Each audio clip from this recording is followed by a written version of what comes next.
February 21st, 2023. Black female entrepreneurs. Maggie Leonard Draper was born in Richmond, Virginia during the Civil War. Her mother, Elizabeth Draper, was formerly enslaved.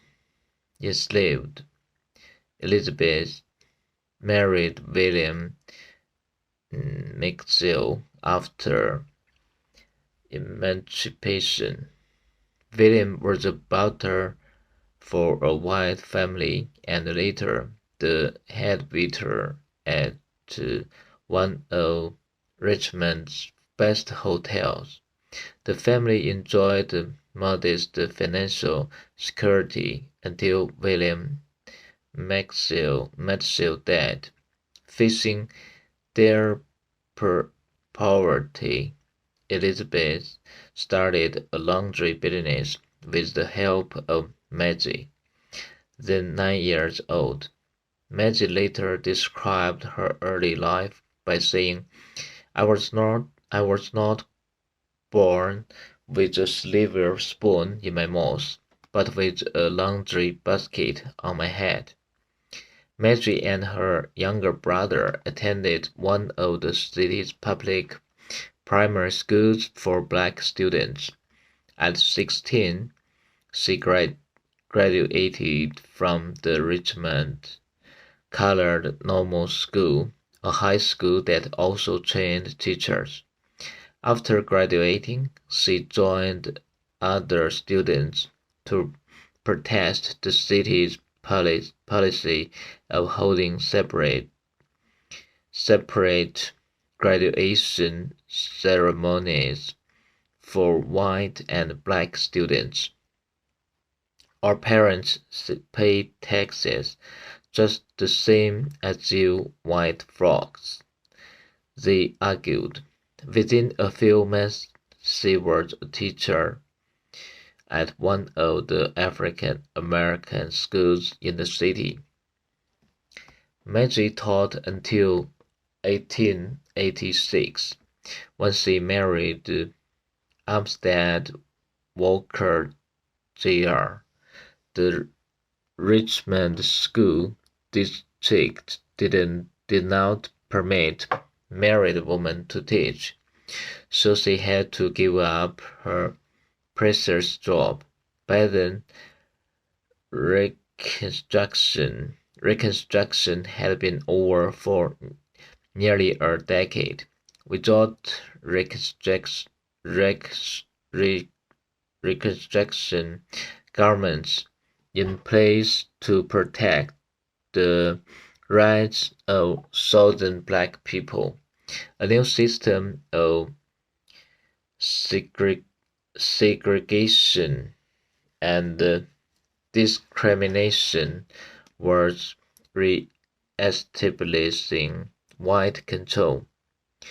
This system was known as Jim Crow. Through laws, customs, and threats, the Jim Crow system narrowed nearly every aspect of black Americans' lives. In the face of Jim Crow, black Americans had to figure out how to stay safe, support themselves, educate their children, and fight for their rights. Strategies varied. Some people brought legal suits in court. Some wrote books and editorials. Some left the South in search of better lives in the North or West. But most, including Maggie, saw the power of community and self-reliance. Maggie's communities were the historic Richmond First African Baptist Church and the Independent Order of St. Luke. After she left her teaching job, she became seriously committed to the IOSL and later led the organization for many years. Founded in 1867, IOSL was a national association of African African African Americans. There were many fraternal organizations like this in American cities and towns. Most were dedicated to doing good works for their members or to doing broader uh, charitable activities. These organizations also had secret rituals that bound members together. The group cohesion offered by IOSL was especially important for African Americans in Richmond because of what was happening around them. Richmond's white leaders were building memorials to Confederate heroes along Monument Avenue. These memorials represented their belief in the mythology mythology mythology of the lost cause of the Confederacy.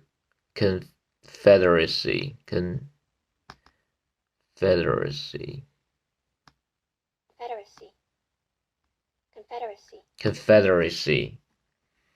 The monuments kept the typings and values of the old South in the foreground of the city's life. They also reinforced the racial bias and justified Jim Crow.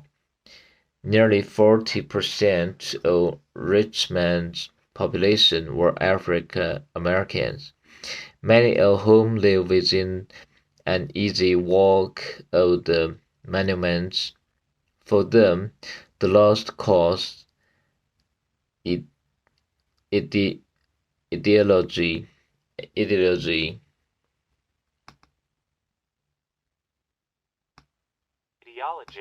ideology meant increasingly difficult lives and a discriminatory, abusive environment. The AOSL offered a way for Black Americans to find strength by bonding together. Maggie spoke frequently to Black audiences around the country. She used inspiring biblical references to describe clearly what unity and progress could look like. She worked to expand AOSL's reach and provide important services to Black Americans. She started a newspaper, the St. Luke Herald, to spread the word about IOSL and speak out against racial injustice. Maggie led the IOSL for 35 years. In this time, she increased its membership from 3,400 in 1890 to more than 70,000 in 1924. Maggie also started her own businesses to strengthen Black communities. In 1903, She chartered the St. Luke Penny Savings Bank. With this move, she became the first American woman to start a bank in the United States and the first to serve as a bank president. Because the bank was staffed by African Americans, customers could manage their money without the unending mistreatment they encountered in white-run banks. In 1905, Maggie opened a department store called the St. Luke Emporium.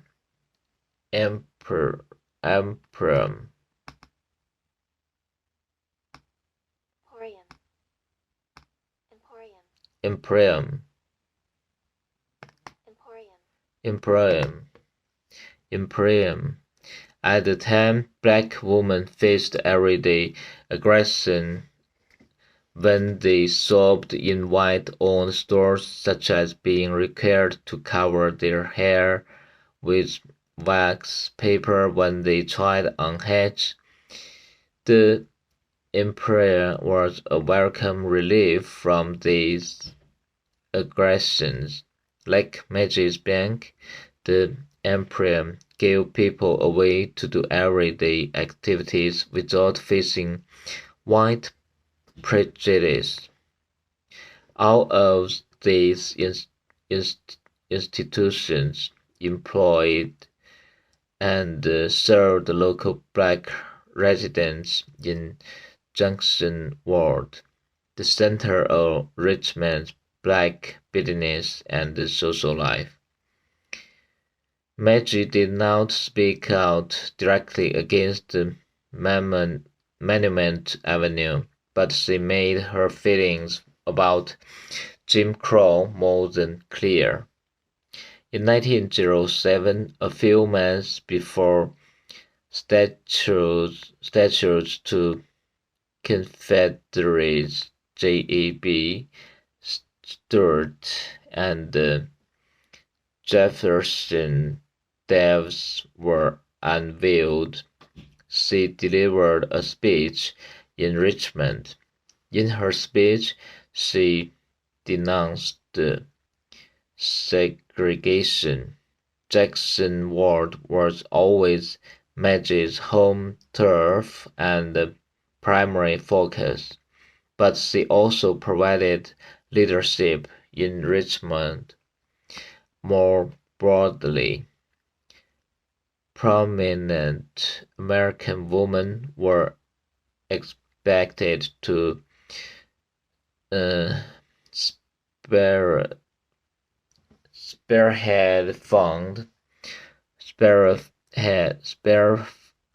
fundraise efforts for civic projects.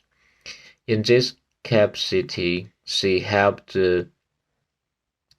selected funds for a black ward for the local hospital located a block away from where white patients were treated. She was also on the executive committee of the community house for colored people. The community house provided shelter, health care, food, and economic assistance. Maggie was also involved in nationwide efforts to fight racism and improve opportunities for black Americans, especially black women. She served on the boards of the National Association of Colored Women, the Virginia Industrial School for Girls, and the National Association for the Advancement of Colored People. In 2017, as Americans debated the future of Confederate memorials, a broad bronze statue of Maggie Walker was unveiled in Jackson Ward. Thank you for watching.